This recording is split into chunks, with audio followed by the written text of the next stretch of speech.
Yo, what's going on, y'all? Welcome back to another episode of the Dub Talk. Today we got something a little special for y'all. You know, an author, professor, somebody that's making moves in the city for us that, you know, they don't go unnoticed. Got my guy D.Watkins, man. How you feel? Hey, what's up, man? How you doing? I'm good, man. You know, can't complain. So, explain to us a little bit, who is D.Watkins before we jump into anything? Just a regular person. I think a lot of time we do press and we do media, we do podcasts, we get into situations where we talk as if our career is, us. And it's like, writing is something that I do, like my job, but I'm just a father, a husband, somebody that just watched the game, like, let's be out the way. Okay. So, you know, growing up, being from the city, you know, somebody else, I'm from the city also, from East Baltimore, correct? So, Yeah. growing up in East Baltimore, what did it teach you? You know, I know you speak about survival and opportunity a lot. What's something that, you know, that you learned from those two things?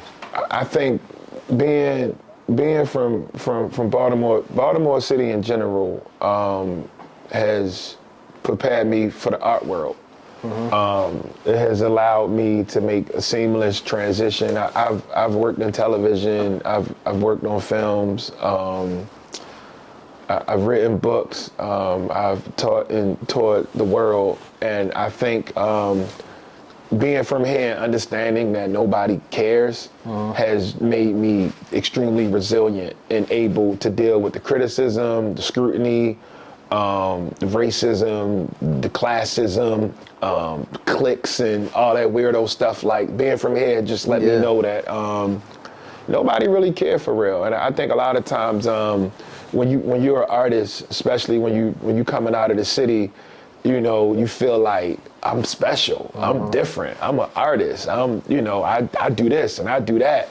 So you should actually treat me as such. And then you get into a world where everybody feels like they're special. Everybody feel like they're the best at what they do. Everybody is staying up for 2 days straight to try to finish a project. And you just, and you get lost in that because you want to be treated a certain way and you're just not going to be treated that way. The only thing that really means something is if you can outwork everybody. And I think being from here already taught me, like, I don't care who you are or what you think you are, you just have to work. And I think that's the best lesson that I got from this city. I never feel special. I just feel like I'm there to do a job and I do it. Okay. So, just going forward back on a little bit when you were saying being from the city, what you think is the biggest misconception that people get about being from Baltimore? I think that, we have a lot of representatives that, like, people who say they're from Baltimore and they're not. You know what I'm saying? Like, just for context, like, I was in Miami. This is a long time ago, but I was in Miami and I was playing basketball. It's funny shit. They matched me up against this nigga Keith Sweat. Y'all might not know who he is, but he an R&B singer and shit, right? So I get into it with Keith Sweat, right? I slid him, like I slid Keith Sweat. I slid the shit out of him, and I let the layup. Try to say I traveled. I didn't travel, but he was like, we get into a little argument, and that was like, the game was over. So I'm fussing with him, and the dude was like, yo, I hear it in your accent, you from Baltimore. I'm from Baltimore too. And I'm like, oh shit, where you from? And yo, like Rockville. I said, what? It's like an hour and 20 minutes away. So it's like, somebody won't be from here, but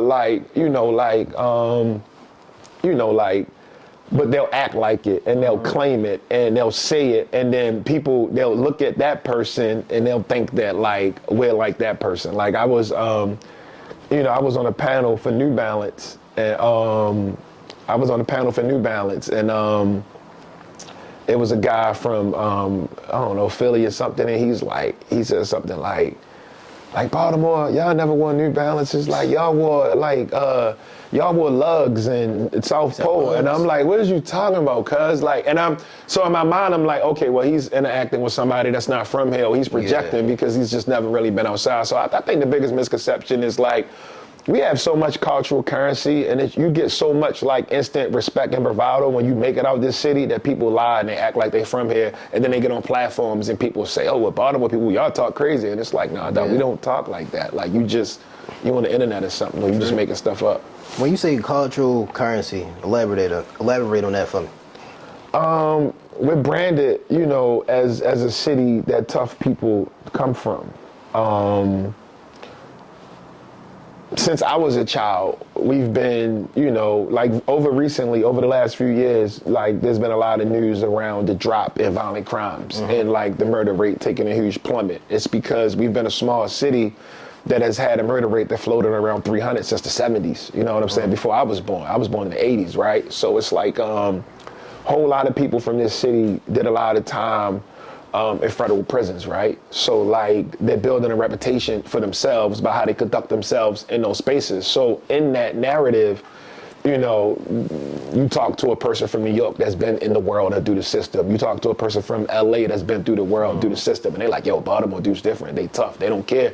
They don't respect anything, right? So we've had this bravado. So you have like, you have like shows like The Corner, and you have shows like The Wire, and you have like, these different things come out on top of the other facts that a lot of people who make it from this city, they don't come back at all. Yeah. Or a lot of, I'm talking from athletes to artists to whoever, like they make it from, they don't come back. And people ask them why. And it's like, oh, because this happens and that happens and that happens. So accumulate all of that, right? And you have like a place where people just automatically assume like, oh yeah, you from that city, you crazy. So we have that resilience and that toughness piece. And it's not even like our, this generation, right? It's like, I think the 1800s, or the War 1812. The War 1812, like the Brits said it's a den of, Baltimore is just a den of thieves. You know what I'm saying? Baltimore had the largest free black population in America at one point. And a lot of those black people were starting businesses. They were trying to buy property. They were buying property. They were buying their relatives out of slavery and bringing them to Baltimore. And they just didn't give a fuck about anything white. Like they wasn't kissing ass and being Uncle Toms and all that type shit. So we have that, it's in us, right? And people see it and they respect it, and people who aren't from here, they want to attach to it, or they want to be a part of it. So that's the currency that they want. Okay. Nah, I appreciate you breaking it down to me, because when you said it, I feel like I caught on, but I just want you to just dig deeper a little bit more, Yeah, it's all so going back to you saying like, the violence, just the street life a little bit. I know at a point in time, you spoke on you per se feeling as, that was a rep that you was in your earlier days. What moment do you feel like, you was pulled deep into that? I mean, I think, I think I was born into it. I was definitely born around it. And unlike a whole lot of people that I come up with, I was fortunate enough to grow into to continue to grow. Like I always tell people all of the time, like when they ask me about like my books and stuff like that, or like some of the things I've written, I'm like, yo, I wasn't the funniest, the slickest, or the best thinker in my neighborhood. I was just lucky enough to live a little longer. So a lot of times I think about what some of my friends could have grew into if they got the opportunity to just live a little bit longer. I think when I first came into this industry, right? My first book, the first book I ever completed was probably The Cook Up, but the B-side came out first, because when I got the book deal for The Cook Up, they pushed it out 2 years, and when it came, but I was still publishing articles. So when when the guys came at me, another publishing company, the B-side couldn't be my second book, because the book deal I signed had the option on my second book. So the only way for me to put the B-side out is it had to come out before The Cook Up. And at that time, I was like, I don't want to say 1 foot in, 1 foot out, but I was heavy and like attached to my old world, to that world.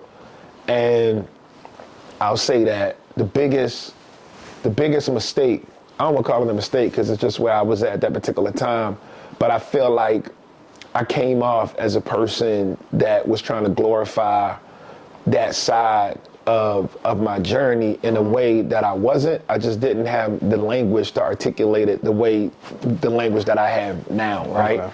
So the Cook Up has sold.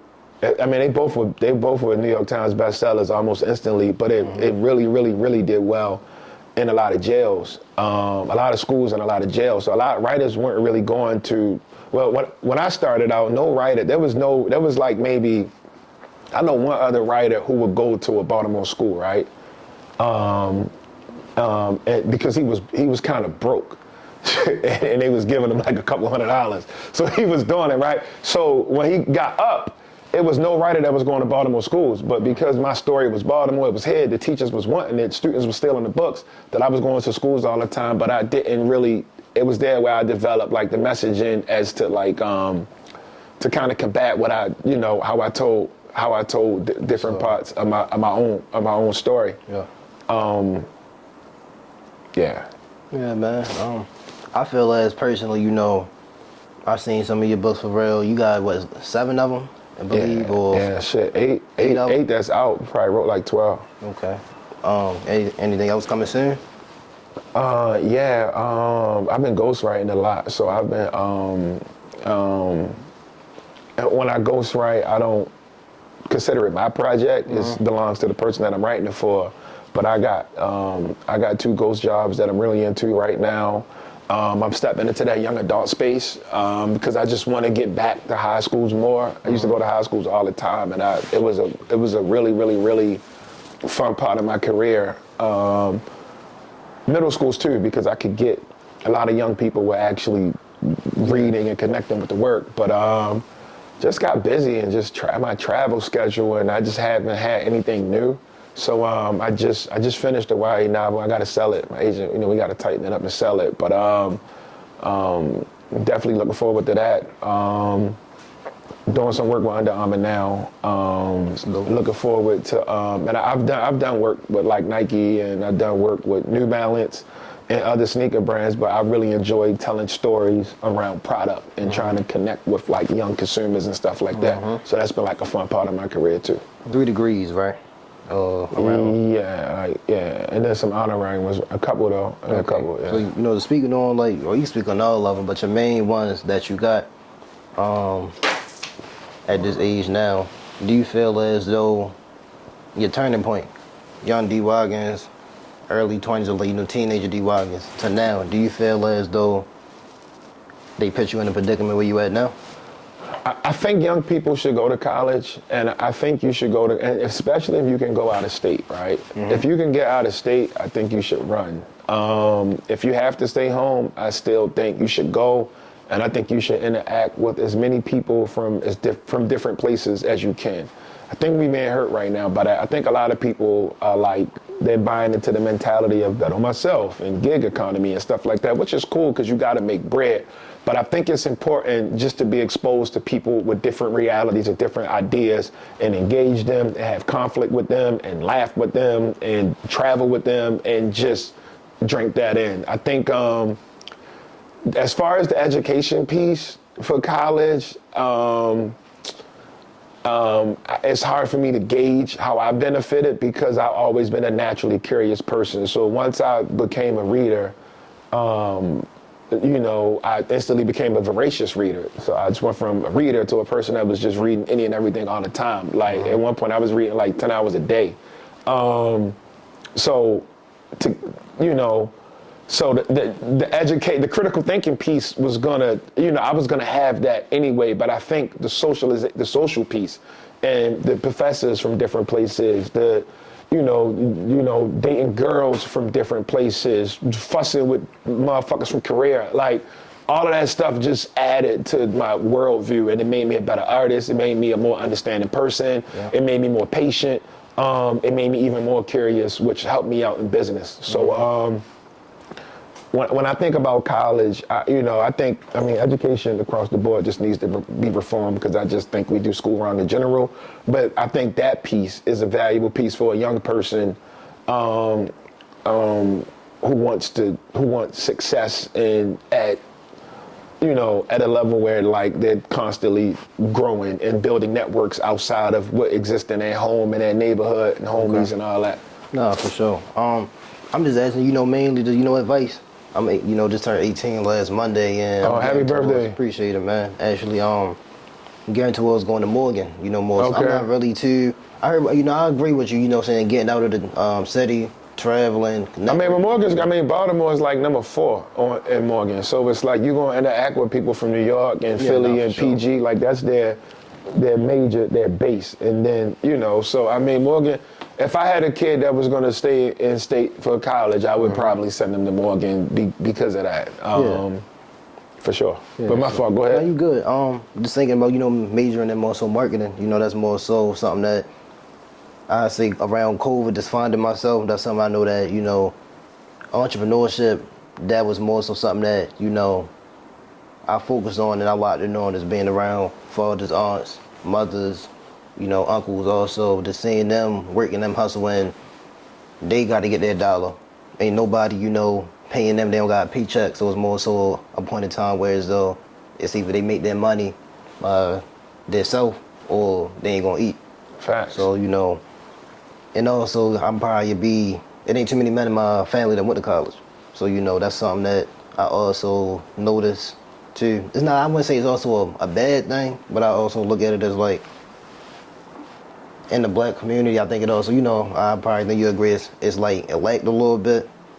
Yeah, I was the first one in my family. I was one of the first dudes in my family to finish high school. Mm-hmm. So it's like, I didn't take it as pressure. You know what I'm saying? I just took it as like, you know, your own journey. You know what I mean? Obviously, you know, you want to go in and do well in your major, but you know, I do hope that you live a college life, like, and again, just meeting people and make some friends in Philly and go home on break with them, make some friends in New York and go fuss with them about sneakers and culture and music and shit like that. Like just have a, you know, cause that's something that I didn't have. I didn't have I went to college initially out of high school and dropped out after like a month because I was freaked out by white people. I was never around white people in my life. So I got to college and I was like, yo, these motherfuckers are crazy. Like they put mayonnaise on everything and fucking everybody's in a rock band and some of these motherfuckers, like they weird as shit. So I ain't less, so I went right back to where I was comfortable at, like back around my way. And when I made it back to college, I was older, so it's like, you know, I look weird as shit as an old ass nigga trying to hang with some kids.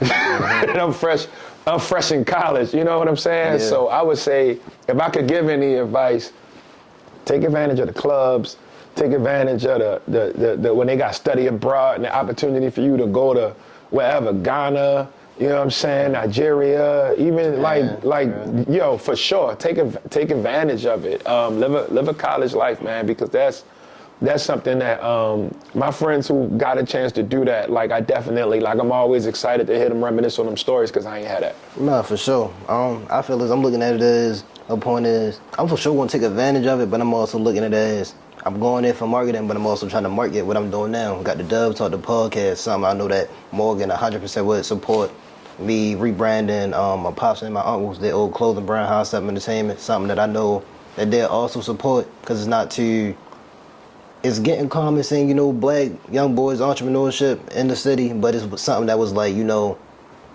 I'm gonna be real, I feel like people make fun of it one at a time, like this, it could be the simple stuff. Somebody, they... Making fun of what? Like, you know, more so, not really making fun of, but knocking people hustle. You know, you got people that might just hate a little bit because they feel as though, you know, they probably don't got the ability to do what other people doing. But that's good, though. That's good. That's good that you recognize that. Let me tell you why. Because it doesn't matter. It don't matter what you do. Somebody's always going to say something. Like, it literally fucking doesn't matter. Like, I'm not interested in anybody's opinion on anything, good or bad. Every day, I can show you my email. I can show you, like, I'm old enough that when they used to have comment sections on articles, every fucking day somebody says, oh, D.Watkins is talented, right? He's a genius. I published over 1,000 articles. Every day somebody's like, D.Watkins, he's a fucking idiot. Like, somebody should kill that nigga. Every fucking day. Like, it don't matter. It doesn't mean anything. Like, now, if somebody trying to support you, then yeah, okay, but why do you want to support me? Okay, so what do you like that we doing? Okay, so we do this, so you like this, so you like the fabric, you like the cut, you like the logo, you like the placement, you like the negative space on the hoodie. Story. Oh, bet. Yeah, okay. Oh, so this is the story behind it. It was my dad joint. I'm talking legacy. I'm talking about bringing back a feeling. You know, this is what I'm actually trying to promote and do. And I can do that. Or if it's like, yo got a clothing line, like, all right, yo got a clothing line. Man, fuck that dude. Because they not bringing nothing to the table, and like, it's always going to be somebody to talk. And I think sometimes creative people, they lose it because they just get so caught up in what other people say, and 10 times out of 10, that person who's critiquing, they're not doing nothing.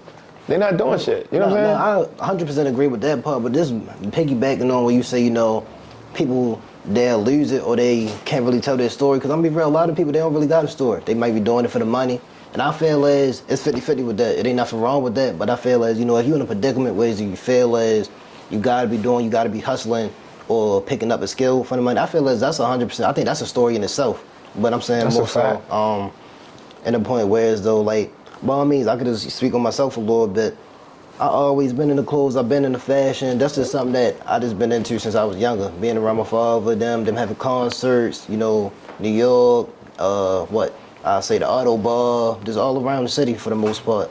Just being there, watching them early when I was like 5. I'm the youngest person there. Everybody think, you know, I might be somebody's nephew the whole time. I'm his son. And they just, off the strength of them messing with him, they just messing with me. So there's more so me piggybacking that culture, being around that, and I'm like, dang, I'm almost the age that they was doing this. They was pushing the brand. More so looking at it as like, how can I do it? Make them proud, but also show them like, look, I'm my own man at the end of the day. I'm gonna take what y'all did and twist it a little bit. So, you know, we've been painting the story as my grandfather, he ran the Olympics in 1984. He ran for Jamaica. So that's fine. we pretty much twisting that story into the brand so it can kind of, you know, to sell itself for real. I'm more so, like I said, I'm not knocking nobody. I'm one thing person, if I like material, I like shoes, you know, I'm a buy. But I'm trying to get up the mindset where as though the same thing that they doing, I can also do that myself. Yeah, facts.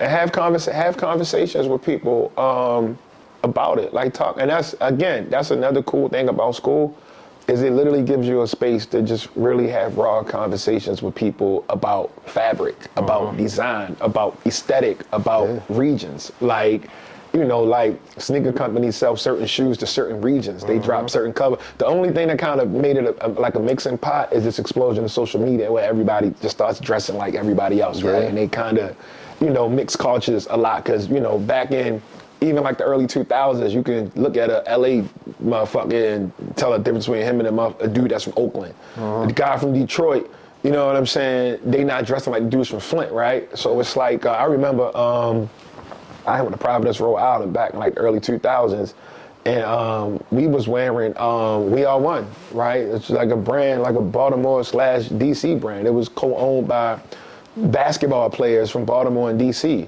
And you know, like, you know, people in DC would be like, nah, that was our stuff. And it's like, nah, bro, like, this person has some money behind that, and it don't even matter. Like, it don't even matter. Like, the stuff you hold on to, it doesn't matter. Like, people will fight you like, oh, well, who wore New Balance first? And it's like, I'm like, yo, who cares? Like, it doesn't have a lot to do with that. It's more so an entitled thing, or they feel as they want to have ownership over something. But I can fuss about it because they've written me checks. Why are you fussing about it? Sure. You're a consumer. You get what I'm saying?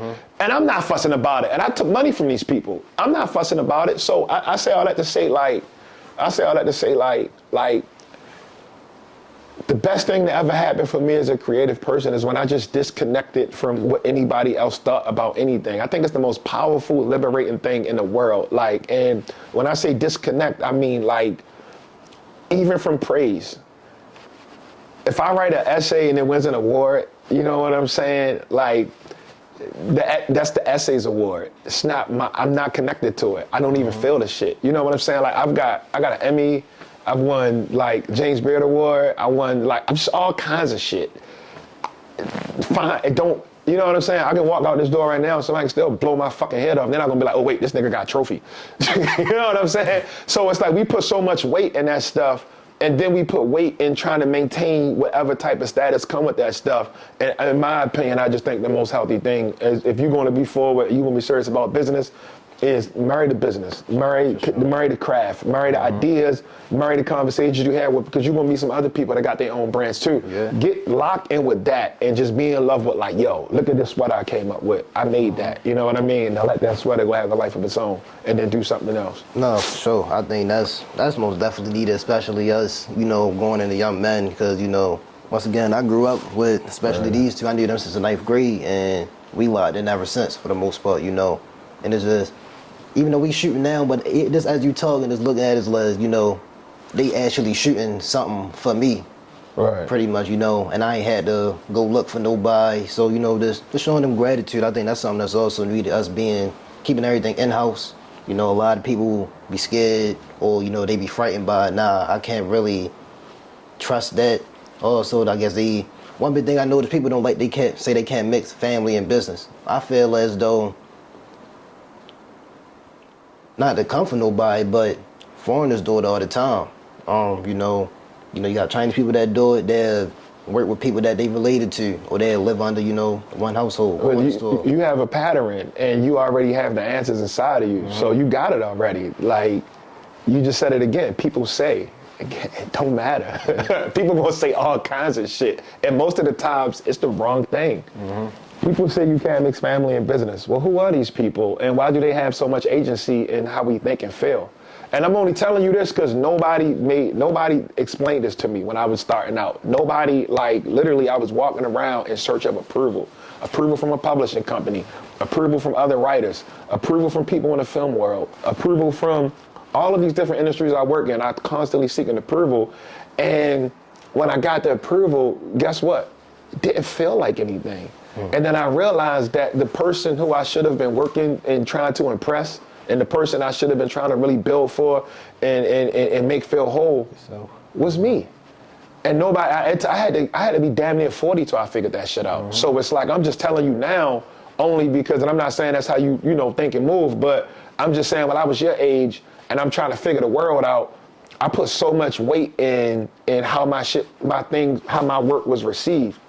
And I wasn't even an artist when I was your age. I was a maniac. But I'm saying when I came into the art space, I really, and most artists do it. And I tell them this all of the time. And sometimes people, they think about it and they hit me up, but it'd be like 5 years later. Like, yo, when you first was telling me that shit, I thought you was slowest. I thought you was on a spectrum. But I'm like, nah, you just live on your own planet. And I'm like, yo, that's the healthiest place for me to be as a creative person. For sure. Nah, you 100% right, man. I agree with you. But I want to jump into this a little bit more. I see you speaking about film a lot. Yeah, for sure. What films you probably reflected on with your reality that made you feel as though, you can relate to growing up? That's probably was your story told, even if it wasn't your story, word for word, but you feel like, I was in those shoes at one point. I think it was transformative for me. So as an artist, as a creative person, I took a liking to a lot of French films when I got older. That came later, right? Older, right? Just the manner in which, films like A Prophet, how they tell stories, right? When I was a kid, I think Do the Right Thing was transformative for me because I've just never seen a film where a person would wear a pair of Air Jordans, and the Jordan was actually its own character kind of in the film. And it was very, very, very strategic for Spike Lee because he spun these moments into a lifetime partnership that allowed Nike and then Jordan brand to actually pay him outside of for his craft, but then he was a sponsor and the person on the staff. Before that they wasn't doing that for artists, right? Yeah. So that was big for me. Above the Rim was big for me. Tupac has the Baltimore connection. On top of, I was in the basketball world. I wanted to be in the basketball world at the level that they were in that film. And that was Above the Rim and Hoop Dreams, which is a documentary about these two kids from Chicago. We watched that every day. Every day we watched that. Then we went to work out. Then we went to bar. Then we went to school every day. So I was middle school. We was up 4 or 5 o'clock in the morning watching Above the Rim and Hoop Dreams before we worked out, before we actually went to school, right? So those films were they spoke directly to me, and they didn't, none of these films had huge budgets, but they were like black cast, black people, black stories, diversity of blackness inside of the film. Yeah. Not unilateral. The characters, they were black people like doing like different things. So they definitely were some of the films that that inspired me the most. The film I'm working on right now, I'm writing right now, is a basketball joint, and I'm like, would be crazy if I sit here and didn't say seeing Above the Run back in the day, He Got Game and Hoop Dreams didn't have something to do with that. Mm-hmm. Okay. Nah, that's respect. So, even the saying, also going, just keep picking back up, like, stuff that we might have missed. You said you work with a lot of people, even that's from the city, some big names that's, that might just be celebrity names probably. It wasn't any ones that you feel like you probably got a personal connection with them, or some ones that you feel as though like right on the spot, like y'all probably locked in. Yeah, I work with people all over the world, and I say my two best collaborators are from Baltimore, West Baltimore, which is funny because I'm from East Baltimore. But my two best collaborators, I think, me and Carmelo Anthony put together like some of the best, like one of the best exhibits that has ever been in this city. Something that has like been transformative for a lot of people. And then me and photographer Devin Allen we did countless articles. We did books together. We got an art show coming up in New York in June. Like me and Devin Allen we have collaborated. And then me, Carmelo and Devin have collaborated in a way that is, that has been better than any collaboration I had with people from like different spaces, because we all respect each other. We all have like for example, me and Carmelo wrote the book. The book is Carmelo's story. Devin did the photos and the photography for the rollout. So it's like we collaborated on that. We had the exhibit at the Pratt Library. I was a curator. Kalila, who's also from Baltimore, but she's been in New York for like 20 years. She was my co-curator, but me, her, and Mello got together and told the story. The biggest photo exhibit that anchored that exhibit was Devin's photo. So it's like all of us, Devin might be in Asia or some shit, and then pop back and, and be at fucking our house. You know what I'm saying? Yeah. Like Mello is all over the world. Me and Mello we just got back from Qatar. You know what I'm saying? Kalila is like, so we, all of these different places, and then we link back up in the city and we get to work and we do something that's transformative and like has a global impact. And I tell them all the time, like I like the fact that I get to do stuff like this with y'all, and we from here is like, that's a dream for me. Like I'd be super thankful and pumped and turned up for stuff like that. For sure. I think that's what all them, even though it's a good look for, y'all personally, that's still good luck for the city, even though y'all never know who might be watching. People, believe it or not, people, they watch the city a lot, even if they talk down on us, or they might, oh, for sure. They try to, give us like backhanded compliments. People will most definitely be watching the city. That's why I don't think about them. I don't think about people at all. That's why I just don't. That's why, you know what I'm saying? I don't think about them. Like, I'm disconnected. I'm disconnected from anything negative, and I'm also disconnected from the idea of suffering. So that's another part of it too, right? Like, say you create something, right? You make a film, you make a short, you drop a pod, and like somebody you respect is like, man, fuck that shit, I don't like it. And you like, damn, I really, really look up to that nigga. How could he say that shit? Like, how could she say that, right? And then you feel sad about it. Well, for me, I don't feel anything. Feeling sad is a choice. Mm-hmm. You don't have to feel sad. You can be upset. But the fact that how much energy are you gonna pour into the idea of being a victim? For sure. And I think them opinions is all connected to being a victim, is all connected to some form of suffering, and it's just like, I don't suffer. That's why it's easy for me to like pull away from, that side of, because you need thick skin for shit. You going in, even though it's fashion, but you doing this, you in show business. You need thick skin for show business. For sure. Real thick skin for show business. For sure, man. Yeah, I got people I used to look up to, or even still look up to, like crazy in this industry. They treated me crazy. Like, they was real crazy towards me. Like, people I shouted out and shit, like was crazy around me. And it's like, the earth still spins. Nah. You know what I'm saying? For sure, man. So, I appreciate you. Nah, it's all good. You know, before we wrap this up, you know, what's one message that you probably do have for, you know, somebody, it could have been your younger self or, you know, one of us that, you know, searching for the direction of success probably, you know, and not being scared of failure. Yeah, I got a couple. So one is from Maya Angelou's, when you give, when you learn, teach. I think that's extremely important. When you give, and when you learn, teach. I try to live by that. Another one that I really, really like a lot is lift as you climb. So it's like as you grow in business, you know, make sure, you know, you put the homies on and you lift as you climb. You need the whole, your two friends that's your day ones, y'all should be eating together until y'all got gray hair. You get what I'm saying? Another one is two roads cross your house, two pathways cross your home, and they both are paved with roses and thorns. You get what I'm saying? So whatever you decide to do in life, some good shit is gonna happen, and then some bad shit is gonna happen. Sure. So don't never have regrets, and never think about, oh, I should have did this, or I should have went that way, or I should have been with this person. Whoever the fuck whatever you do, some good stuff is gonna happen, some bad stuff is gonna happen, and it's all good. For sure, man. Well, I appreciate you. You know, All good. This might not be our first. Hopefully, down the future, well, for sure, down the future, I see some great things happening that I'd love you to be a part of, man. So, yeah. Yeah, let me know when I can buy a hoodie, man. Get the, you know what I mean? Get the hoodie, get the t-shirts together. Let me know, you know what I mean? When you roll out, man, so I can support it for sure. It's looking good right now. It's looking good. In the middle of this, I just got some texts looking good for early April. So, you know, mid-April. So, I just had some stuff rolling for sure. But appreciate y'all returning this episode of the Dub Talk. We out.